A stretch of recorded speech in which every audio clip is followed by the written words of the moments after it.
Welcome to Movies That Matter, the podcast about recent films going above and beyond the call of box office returns to boldly explore a social issue affecting people's lives.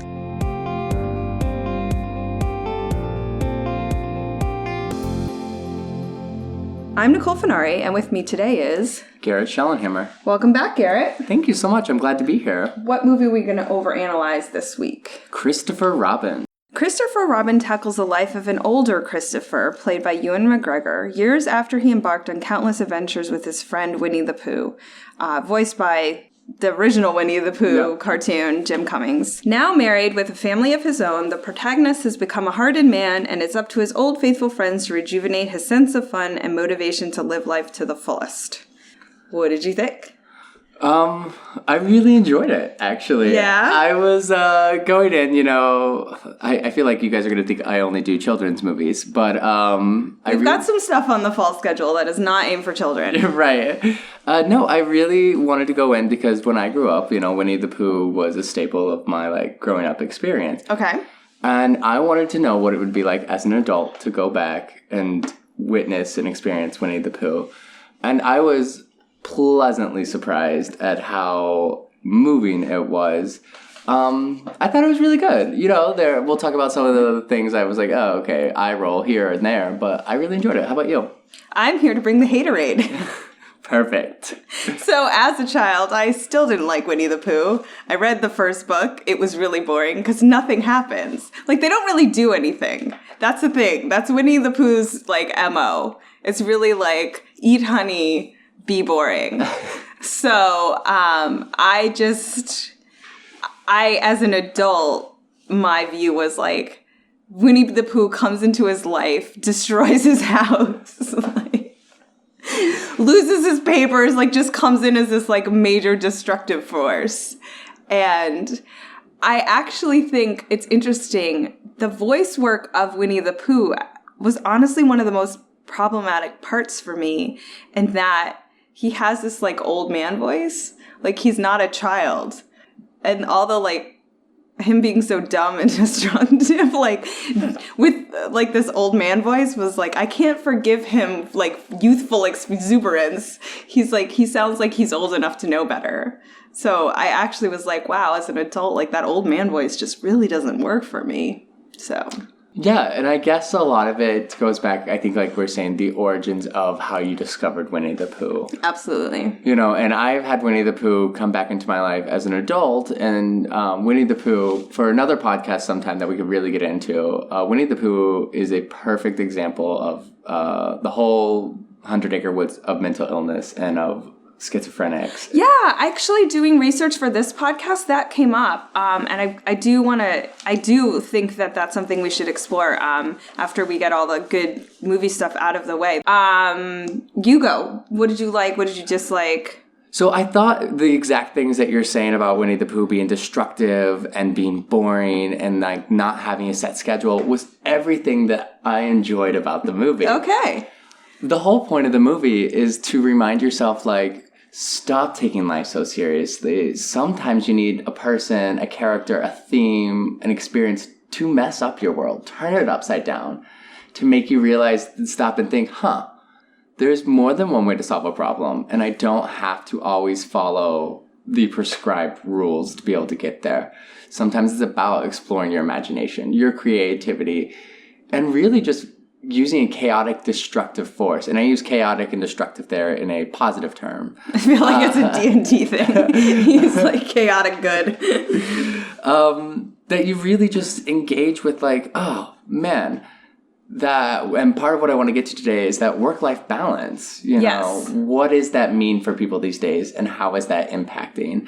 And so I really just sat there, and I sat with a friend who is self-proclaimed heartless individual, and was just wow, it's weird to go back and have feels from a children's movie like that, because it kind of makes you reevaluate what you're doing in your own experience. Yeah, I guess the problem I had with that was a couple of things. So I was thinking, we saw the preview for the next Mary Poppins movie, which I am legit excited about, so go ahead and put that on your list as the resident children's movie co-host. I'm so here for it. I read all the Mary Poppins books. I'm actually thrilled to death that they are making a Mary Poppins sequel, and I love Emily Blunt. But that just got me in the mind of the first Mary Poppins movie where, you know, the father is like a workaholic, but it's just because he likes being at work. Whereas the setup in Christopher Robin is that he's trying to save a bunch of people's jobs. And they sort of gloss over like him, you know, and he had served in World War II. So it wasn't, I guess I felt like, I felt like what they were trying to do is say, hey, we all need a rest and to remember our joy in life sometimes. But they pitted it against not your everyday stressors. They pitted it against real, like serious traumas and problems in his life. I was like, he missed a family holiday to try to find a way to keep a whole bunch of people's livelihoods. That was a legitimate reason to say, I have to go to work this weekend. Like, I didn't agree with the premise that he should pick his family first. He was trying to pick everybody else's family. It was an incredibly selfless thing to do. So the juxtaposition of it, the way the plot set it up, I just thought, this is wrong. Like, he needs to do this work. This is important work. And I think the illustration of the point was from his wife, especially. There's a point in the movie where she doesn't even bother packing his bags because she just assumes he's not going to go. Right. This means this is a pattern for him. So even if this crux was like this one time he did need to stay, if he had been like, but he was not honest or authentic either. There's a difference between a excuse and an explanation. Sure. He just was like, I have to stay at work. That's an excuse. The explanation is, look, my boss has given me a whole weekend to save 20% of our company, or else everybody loses their jobs. And it was kind of like, oh, well, that would have been a lot easier to do. And his wife would have been like, oh my God, because her in the movie is a really selfless character who's like watched after her daughter and really taking care of her. Yeah, she was the wife role. It was a waste of Haley Atwell's talent, to be honest. She had maybe 10 lines in the whole movie. Yeah. Looking sympathetic or looking disappointed was like 90% of her acting work right there. But it just took me back to like Christopher Robin. In the very beginning of the movie, he is sent to boarding school from an unloving father, and then loses his dad while at boarding school. So really never got to have he goes from the start of the movie in the 100 Acre Wood saying, this is my last day, I can't come back, to having to jump into basically a cast adult role. You're away at boarding school, fend for yourself, learn, do better. Your father died, you're the man of the house, now go off to war, now fight. He literally had no time in his exploration of his teenage, adolescent years into his young adulthood to really be able to explore and expand and be imaginative. And so he couldn't find a way, I don't think, to be expressive about who he was and what he was doing. He just thought it was all work rather than there being a different way to say, hey, I'm actually doing good things here, trying to save other people's jobs. Okay, I can see that. And I do think Ewan McGregor did a really good job. Absolutely. As always, I will complain about CGI. I think here was a good time where they could have mixed CGI and practical effects, so you could have seen them actually really touch each other. Yeah. So if you haven't seen it yet, I don't know how to describe the stuffed animals other than like wax teddy bears. Like, you know those like teddy bears you dip in wax to smell good in your house and everything, and they look like they have just like hair wax. I mean, it was very odd looking. They didn't look plush, but they didn't look human. And I was like, I would have been fine with them. But then Rabbit and Owl looked like a rabbit and an owl. They didn't look like they were meant to be dolls. So there was a disconnect between them. And especially Piglet's face. Really, I couldn't the whole movie look at Piglet's face because it was just constantly a seam sewn from a doll down the middle. And I'm like, that's great, but like, you're trying to get me to believe this illusion and either make it a doll or make it a fake animal. But like, it didn't work for me. That was one of my biggest complaints. And the CGI faces onto the animals after they had already been CGI'd. You know what I mean? Like So I didn't really love the effects in this movie, and I'm a huge effects guy. The cinematography was not super great for me either. I know I like to talk a little bit about that. It was shot in a too dark of lens, a filter, and then the frames per second you could have shot it twice the frames per second and it would have been still a splendid movie. Because sometimes you felt like that drag. You were looking at an image and you're just like, okay, we're still here on this image. I mean, your brain processes at a different rate, but the message was great. There was a lot of solar flare too. Yeah. So there was an article a while back I know about we've reached peak solar flare, like everyone's doing it now, which for the non-film historians who listen to the podcast, I will say that used to be like the no-no of all no-nos. Like that was your one rule of film. You never screw up so that you get the glint, the like glare of the sun into your shot. And then I think of McCabe and Mrs. Miller, who was like the first to actually for dramatic effect use solar flare, and then it just took off and they were like, okay, we're done now. And but this one had a ton. Well, and it's just like because everybody thinks that means like pondering, mysterious, enlightenment, and I'm like, no, I just couldn't see his face half the time. Like, and could you deal with the overbearing musical score? Oh, well, and yeah, I hated the score, and I was like, could you not with the like heavy emotional music at every moment? It was like, I literally think I heard the Winnie the Pooh theme in like 15 different covers throughout the whole movie. Yeah, they kind of snuck it in, which would have been fun once, but the score was just overbearing to me. I wanted there wasn't a good strategic use of quiet, to be frank. And it was like very overdramatic, like it was just very emotional all the time. Yeah. I want to go back to Ewan McGregor's acting real quick. I was really in love with him in this movie. You know, usually we see Ewan McGregor in some action-packed, blah, blah, blah, always like being that strong character. And he really had to step out of his like role as a strong, dominating male and come in to be like a passive kind of like shy individual. And I was really here for it. I thought there were times where he laughed at his own jokes, even in the film, and I was like, "All right, that wasn't needed." But I really thought the acting of we were talking about. Oh my gosh!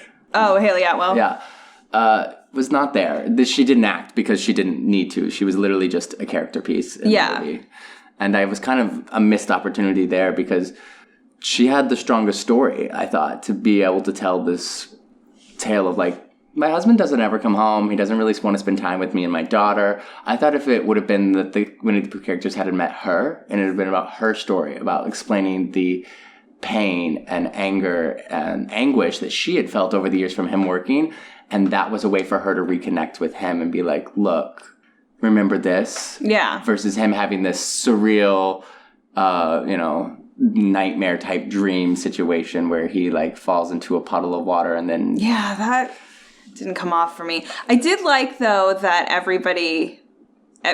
it wasn't just, he wasn't the only person who could see Pooh and the others like talk and move. So there's some like sight gags with that, with other people seeing them move. And I was like, okay, cool. Like, I'm glad we just went with it. And otherwise and you didn't have to get into the long explanation of only I can see that this is happening. So I thought that was good. Yeah. Ewan McGregor's downfall is that Scottish accent is almost impossible for him to overcome in any situation. Love him to death.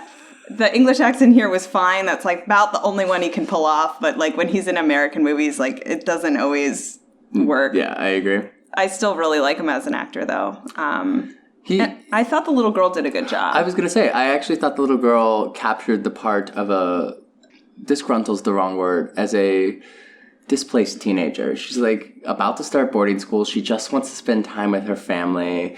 You know, she's willing to have adventures, but she's wanting to do things so harshly to please her father just to get attention. And she captured that, I thought, perfectly in the role. And yeah, she was neither too cute, right, like, or too spunky. You know, like she came across as like a real kid, and she was relatable and good. I really liked her.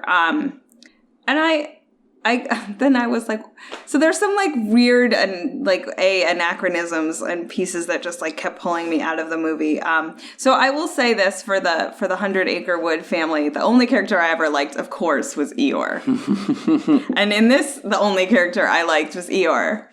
If you need a good laugh, Eeyore's one-liners landed a punch every time. There was not a single instance. And yeah, we know that Eeyore is supposed to be the depressed, gloom, doom, all that. But it was more ironic depression to me. It was like, oh man, everything's wrong. Oh well. Like, it was not, the typical Eeyore you saw in the 100 Acre Woods was always kind of just more constantly sad. This one was more sarcastic. Yeah. I felt like. And he was funny, but he was also American, and I didn't understand why Eeyore was American and nobody else in this movie was. Doesn't that fit our narrative? Yeah. It was just so, I was like, Brad Garrett did a good job, but it was just weird that it was Brad Garrett. Like...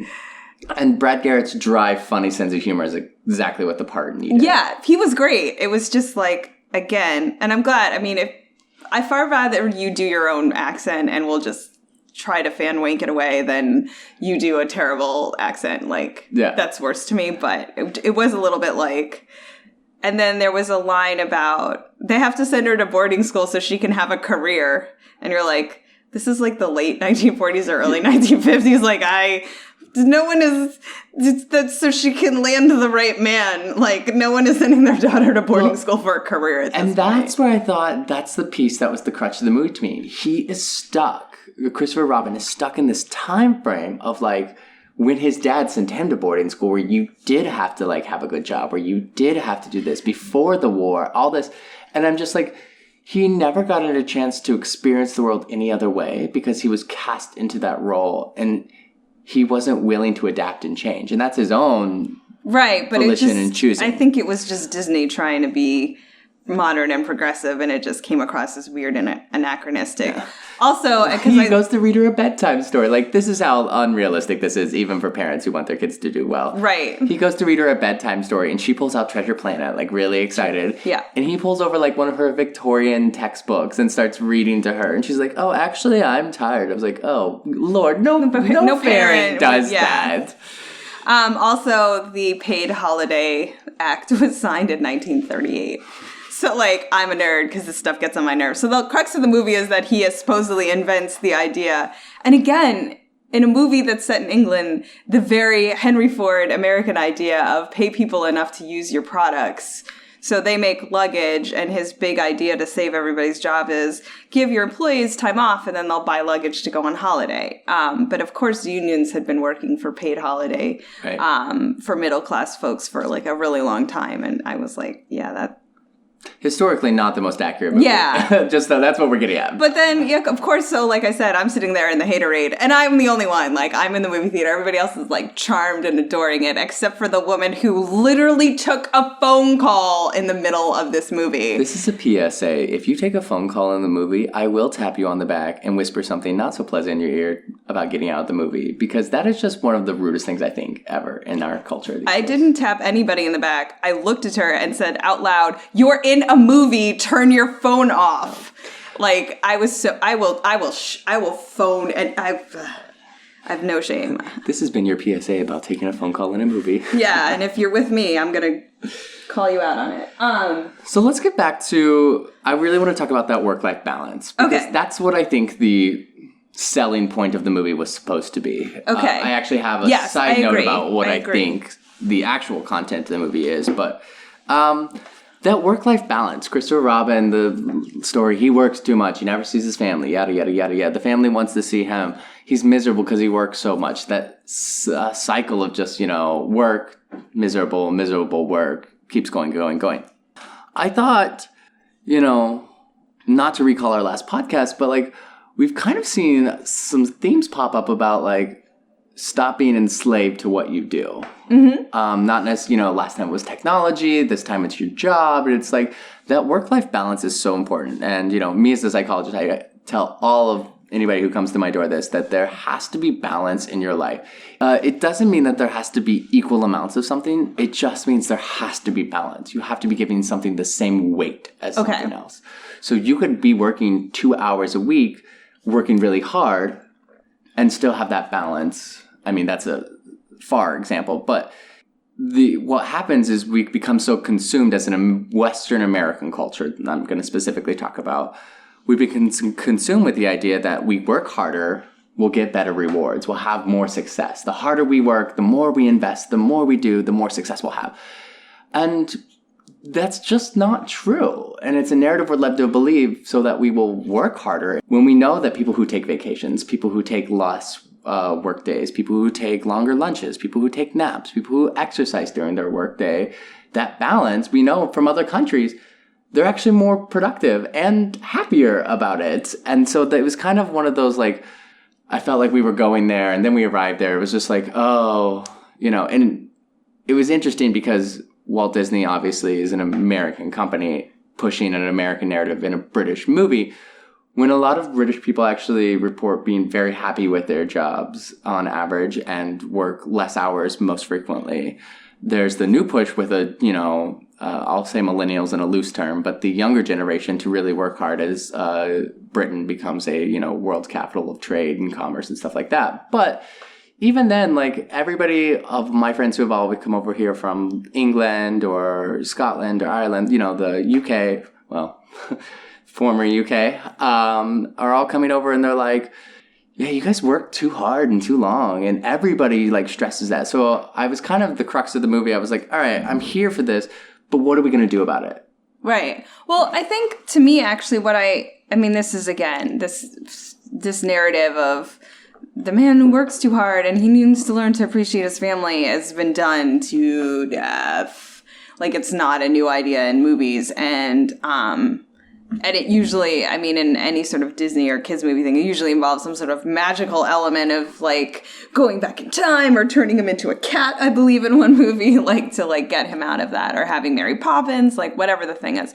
The one thing I actually liked about the way the movie presented the theme here was he's working really hard because the head of his company is completely incompetent, got his job through nepotism, not through qualifications, and is mismanaging things so that he has to make up for it. So there's a very subtle, or not so subtle sometimes, and like really funny work from the guy who plays Mycroft, Sherlock's brother in the Benedict Cumberbatch Sherlock, with hair that did a lot more acting than he did, which was great.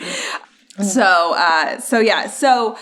I really, I actually, again, that's why it's like his work is kind of legit here. He's working really hard because he's trying to make up for, poor management. And I think that's actually a lot of people's work life situation where they're working hard because they do good work and the people above them are screwing it up. And I actually thought that was a good message. You talk about, there was a great article where this woman used to have a sign on her desk. I think she was like admin in a hospital, and it was, "Your failure to plan does not constitute an emergency on my part." Yeah. But that is a lot of administrative staff. Like, that is their life. Like, their boss didn't get their act together and get everything down, and then they have to come to the admin at the last minute and say, you have to work all night and stay and make all these copies and put these booklets together, or whatever the thing is. And it's like, you messed this up, and now somehow I have to work harder. So I thought, I actually really liked that part of the movie because that's not something that we talk about a lot. And I actually thought this is where the whole, resolution I was most perturbed about. Because the resolution was, sell to the lay people. Everybody needs a paid vacation. Where I thought the resolution... Good old American consumerism! Right. Saves the day! But where I thought the resolution was heading was, we're sitting in this meeting where Christopher Robin's supposed to be explaining, how he saved this company all this money, and he was supposed to be working all weekend with his administrator boss, head of department. Not really clear exactly his title, but the man above him, basically. And it is the boss's son who is Christopher Robin's manager, and so he starts going through Christopher Robin's briefcase after Christopher Robin goes to go find his daughter, and he's pulling out all these things from the 100 Acre Woods that the 100 Acre Woods character group had packed to encourage Christopher Robin to do better instead of his actual papers and files and things like that. And so he starts to paint the manager, him out as this maniac, right? Crazy person. He's lost it. He doesn't know what he's doing. Trying to set this narrative up for we did good work, but he lost his mind, so I'm going to need more time and whatnot. And so I thought the crux of the movie was going to be, you know, the father stands up and Christopher Robin like has a solution to save the day. And I thought the solution was going to be like when he flipped the pyramid, cut the top off. Yeah, me too. And I was like, oh my gosh, that's going to be perfect. He's going to be like, you want to save 20%? Get rid of your incompetent son. He's not doing anything. Yep. And then he kind of did the boss of the company, of the luggage company, kind of does that. He's like, sit down, you know, you fool, blah, blah, blah. But I was just like, there was no repercussions for doing bad work or for not actually working. I say bad work, but he didn't do any work at all. I was like, oh, well, we didn't really get not even poetic justice. We didn't even get like fair justice. Right. And so I was a little off-put. I was like, you missed an opportunity there for everybody who could kind of has been screwed by somebody who works above them. Just kind of be like, yeah, I felt that. I know exactly how it feels. Instead, you fed into the narrative again of there's nothing that will ever happen. Right. It's just going to be a cycle. Right. Right. And so I think like, and I had an interesting discussion with a lawyer of mine at work about all this stuff. And she was like, when you're client facing, your clients want you whenever they want you and you have to pick up the phone. Like, that's the deal. And I was like, I just don't. And she actually worked in England. And I was like, I just don't agree. Like, I think we can all decide that whatever you need today could just as soon be done tomorrow. Like, I don't think we need to be on this like 24-hour work cycle. I don't think we need to have work cell phones. Like, I think at any job that like gave me a phone, I was like, well, don't expect me to answer it. Like, I'm not at work. I absolutely like, I think technology gave us like the 24-hour workday in a way. And I'm like, she's like, well, clients want what they want when they want it. And it's like, yeah, but we could all like band together and just agree that you can't want anything after 6 p.m. But that's just it. It's an American want, or let me rephrase. It's a consumerism idea supported by most Americans of this want culture. Right. And I want to echo, like, I'm a mental health professional and I advocate strictly for people in that work-life balance. One of it is setting boundaries. And, you know, I don't care if we're talking mental health, we're talking business, we're talking politics, we're talking restaurants. I don't care what it is. That when you are scheduled to work, you are scheduled to work. And this is removing everybody who is on call for their job, nurses, doctors, psychiatrists, you know, blah, blah. But like when you are at work for a determined number of hours, that's when you work. At the end of the day, metaphorically take off whatever you're wearing, your coat, your jacket, your luggage, your briefcase, hang it on the wall and walk out the door. And that boundary is actually where that work-life balance has to start. Because if you're not starting there and creating a boundary saying, look, I'm leaving work at work. I'm going home to my wherever, anywhere else. I'm going to dinner. I'm going to the gym. And you leave that behind, great. Are there emergencies? Sure. But once we start creating those firm boundaries, because if you were on call 24 hours a day and expected to do something at the drop of a hat, you would hate your job. And a lot of you are sitting out there like, well, I do that and I already don't enjoy my job. So I want to counter that too, because I think this is where it kind of circles back to what I was saying about workaholism. So the people I know who are workaholics, the people I know who are like, hey, we're all going to get together and come into the office on Sunday and really pull something out. Like, they invent this work. This is not work that actually needed to be done on a Sunday. It isn't work. What's happening is not like a real need for this level of productivity. It's that their identity and their sense of self-worth is somehow too connected to their job so that it feeds into their like, I'm a really important person because I have this work to do.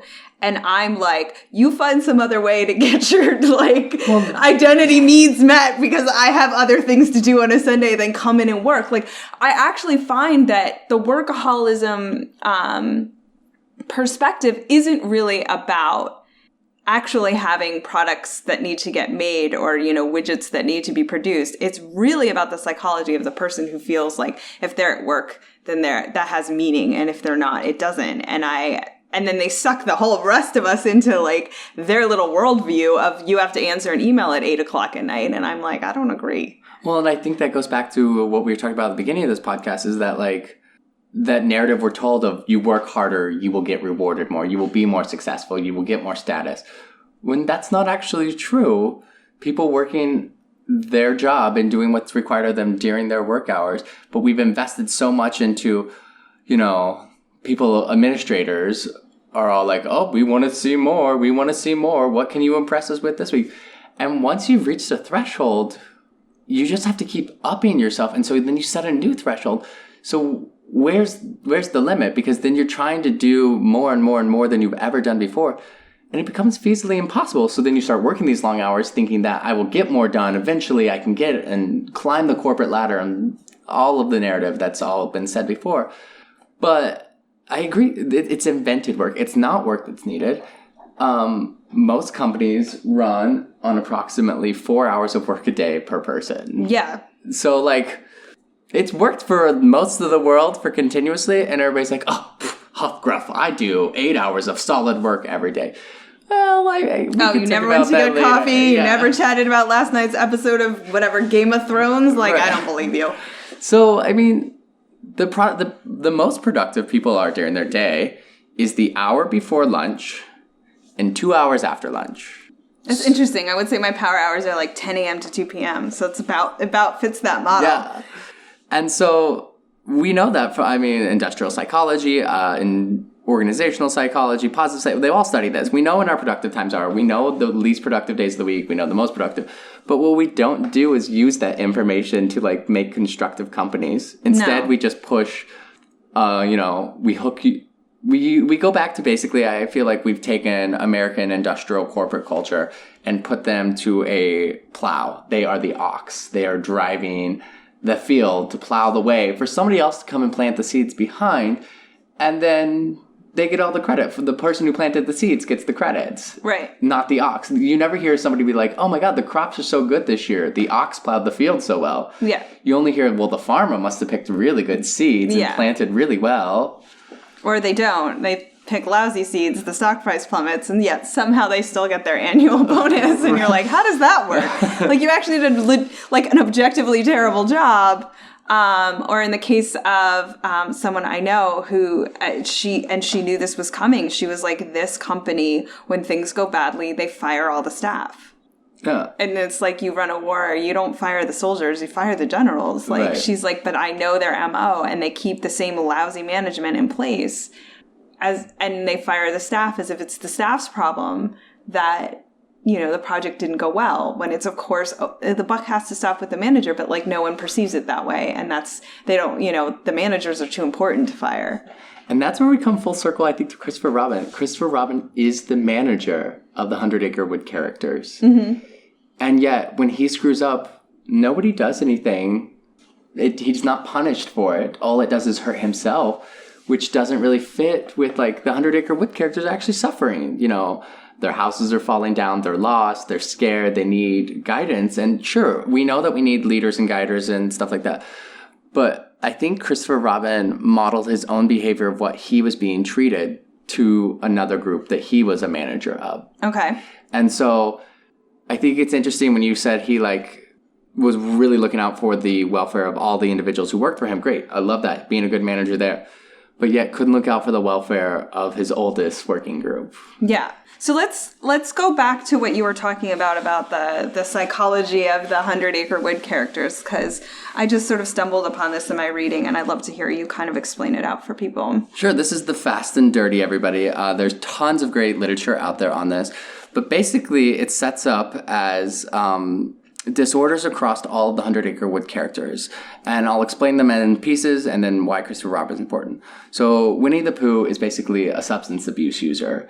He is addicted to honey, and he has a smaller brain because of it. So it's constantly noted in the books that Winnie the Pooh has a smaller brain. And we know the more you use substances, smaller brain. He cannot process complex thoughts. He cannot understand right from wrong. So it's very black and white thinking that's associated with substance abuse. Okay, so moving on from Winnie the Pooh, we go to Piglet, who is severe generalized anxiety disorder. Yeah, I was going to say anxiety disorder. I got this one. Panic, phobias, all of the things that and if you look at Piglet, especially in the books and really in the TV show that was around in the 80s to 90s of Winnie the Pooh, Piglet's anxiety actually runs a lot of the shows, and they spend a lot of shows trying to just reassure Piglet to calm down. So this is generalized anxiety disorder, having its panic and its phobias and everything like that, all into one person. Okay. Eeyore is your dysthymia, depressive mood disorder. So constant, just like... So dysthymia is a more constant, everyday, dreary thing, versus depressive mood disorder. You could come out in and out of those depression episodes and cycles. And pessimistic, all the things that fits Eeyore. And then it goes even further. So Owl is narcissistic. Owl is always like, oh, I have this antidote that is correct and that was right and and it's grandiose and I'm good and I'm the best at this and I'm the best at this. And you're like, oh, okay, back that up because you're not always right with what you're saying. Right. He's almost always wrong, isn't it? Sort of Owl's. Very narcissistic.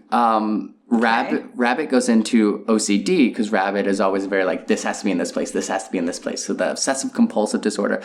And even in the books, especially, Rabbit's burrow is constantly being like damaged and stuff by Pooh. And Rabbit spends most of the books and most of the children's show just re-engaging to fix things, put them back in the order. And that's what spends most of the time. And we never really get to see Rabbit develop as a character because it's so driven by these need to fix. Okay. Kanga and Rue has a dependency issue. I mean, it's a baby living, but like Rue is actually supposed to be around, 7 or 8 in the children. And so like this need to always kind of have to be with your mother and always looking up for it. Is this right? What does this mean? What do I do? And so Kanga and Rue have this dependency, and we can go into attachment theory, but they have this attachment that is disorganized. Okay. And then you get to Tigger, and you're like, Tigger, well, he's just, he's bipolar 2. And you're thinking, oh, bipolar, you have to be depressed. Bipolar 2 is very manic constantly. It's called hypomania. And bouncing around, need for instant gratification. Again, it's that grandiose thinking, but it's not grandiose thinking because you're wanting self-indulgence. It's just like, I feel invincible. It's basically like on drugs without doing drugs is hypomania. Right. So, that's interesting because some of the things I saw with Tigger was that he was ADHD.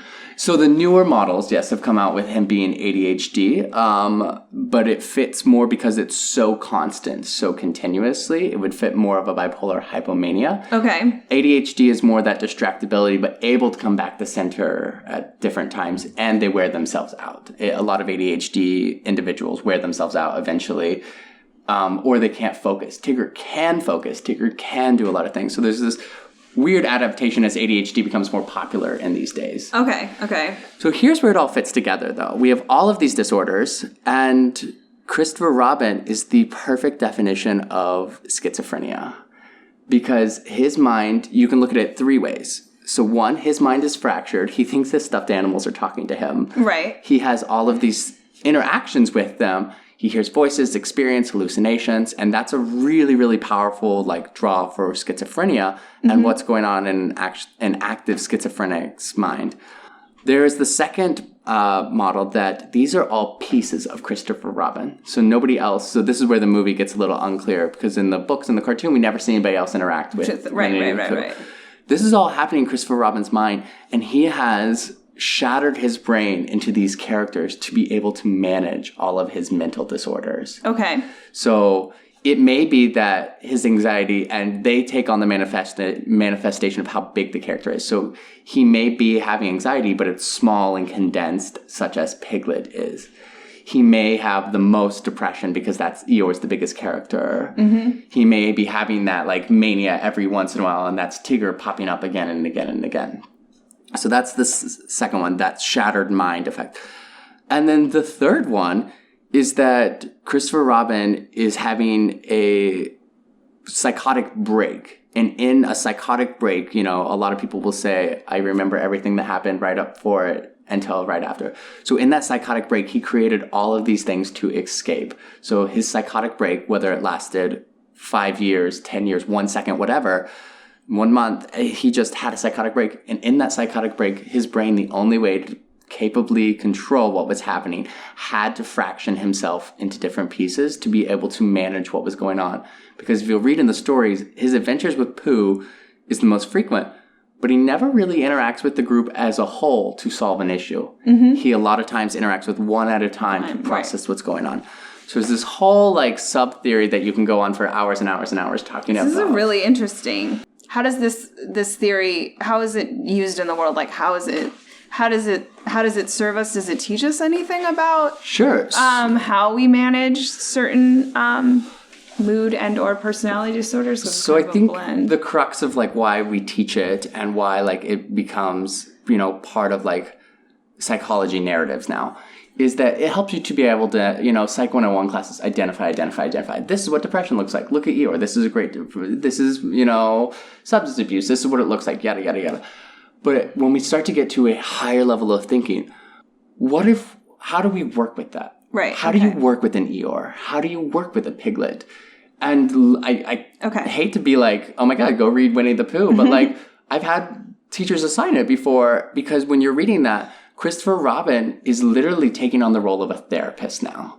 So, we've kind of moved away from his mental issues. Like, see Christopher Robin's the therapist. And all of these are different parts of his client or different clients. And how do I manage it? And how do I integrate them sometimes? But how do I keep them separate as well? When Piglet is having anxiety, Pooh usually comes to the rescue. That's a good supporter for substance abuse, usually comes to help support anxiety when it's needed to be managed.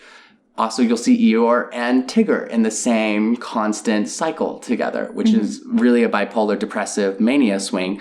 How are we balancing those out? So it becomes this teaching crux of how am I doing therapy? What works? So what I encourage everybody, and this is my like little PSA as a therapist, everyone should get into therapy. There's affordable therapy. Most of your insurance will cover, 6 to 8 free sessions a year, everybody. So look into that. And go and just talk to somebody. The best thing you can do for yourself is sometimes go talk to somebody who has no idea what your life is about. And they don't have to give you advice because that's not what a true therapist should do. True therapist should help you discover what you want to do. Okay. Well, wrapping things up, social impact score for Christopher Robin. On a scale of 1 to 10, where 1, nothing changed, 10, the world as we know it is gone forever, and movies and life is... I'll give it a healthy 4. Okay. How about you? I honestly, I'm not quite sure. Again, there's always like a buffer extra score for kids movie because I always think if you can hit kids, you have more chance of making an impact than adults. But sort of like, you're right. Like the whole lot of like work-life balance, like we just did Sorry to Bother You, which is all about, unions and workers' rights. So there seems to be an emerging trend where people are saying maybe don't work so much again. And where, labor rights have been on the decline, they're kind of spiking back up. So, I think a 4, like I think the millennials are actually a lot better at that stuff where everybody poo-poos millennials. Yeah. No pun intended, sorry. No, and I think that healthy 4, like I agree with you. I think it's great. Starting the conversation. Yeah. I don't think the movie quite captured it because, again, we were in a kid's movie, everybody. But I felt like there were some missed points that we could have gotten there. Yeah. But kids laughed, adults laughed, and if you can please both in the same moment, what's it hurting anybody? Yes. Recommendation for the week? Yes, I have 2 recommendations. Okay. And just as a third, throw in reading the 100 Acre Woods, characters, books and everything like that. But the first one I wanted to recommend is Off Balance, Getting Beyond the Work-Life Balance Myth to Personal and Professional Satisfaction by Matthew Kelly. I really think that's a great recommendation because it's not just about the work-life balance. It's about how do I feel satisfied with my job. Great read. It's on Amazon. I think it's like $15. It's on audio if you need that. They just have published several variations in language too. So it's a very good book that short, fast read, but I think is really powerful. It talks about how is that work-life balance and satisfaction, I think is that extra key, which really makes it good. And then just thinking about how we sometimes forget to be imaginative when we stop being a kid and everything. I really want to recommend The Life of Pi by Jan Martel. And just because The Life of Pi, if you've never read it, I'm sure you've seen the movie or whatever, but the book itself goes into an explanation of a development from a child to adult and how imagination can take you through places and shift your life thinking and what actually happened to process complex thoughts, feelings, and expressions. Very true. Yeah. Good. That's an interesting. So my recommendation was going to be totally off topic until it was totally on topic, which is really funny. So I just discovered that literally one of my favorite shows of all time, the one that has like maybe most sort of changed my life, is now streaming on Amazon Prime. It's called Being Erica. Oh. And it's literally about a woman who receives magical time travel therapy. She gets to actually go back in her life and reconsider how events happened from that perspective. It's absolutely brilliant. It's super Canadian. And I can't even, that show like came to me at the exact right time, and I've rewatched it at various points in my life when I've really needed it. And it makes you really, really, really, really want time travel therapy, not just therapy. And it actually, like, as the show progresses, really gets into, like, the complexities of being a therapist as well. Like, it's just incredibly well done, and I can't recommend it enough. Okay. So we hope you enjoyed this episode of Movies That Matter. If you did, take a second to leave a review on iTunes and recommend it to your friends. Our website is moviesthatmatterpodcast.com, and we'll put links to all the things that we talked about in the show notes. If you want to talk to us, leave a comment on our Facebook page or on Twitter with our tag @MoviesMatterPod. And then every Thursday, I'm posting what our next movie is going to be, so you know what to go see that weekend. And remember, movies matter. And so do you. We'll see you next time. Thanks, guys.